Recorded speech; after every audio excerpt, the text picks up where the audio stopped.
To accept cryptocurrency payments on a website, a few simple steps need to be taken. First, navigate to the account settings and find the section for payment methods. The easiest way to do this is by using the search bar and typing in payments. This will bring up the option to connect payment methods, allowing customers to pay through various providers. When selecting payment options, it's recommended to choose a provider that supports multiple payment methods.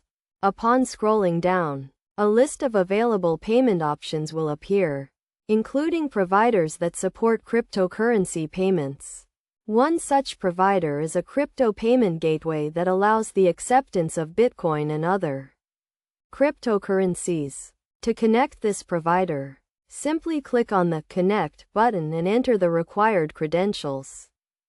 Alternatively, another provider that offers cryptocurrency payments is available. To connect to this provider, click on the Connect button and enter the necessary credentials.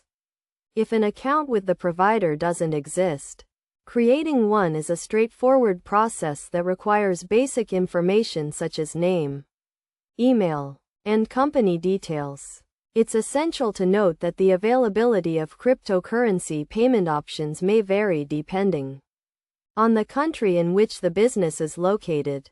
When selecting payment options, choose the correct business location to ensure that the available payment methods are accurate. Some countries may not have cryptocurrency payment options available, so it's crucial to verify this before attempting to set up cryptocurrency payments.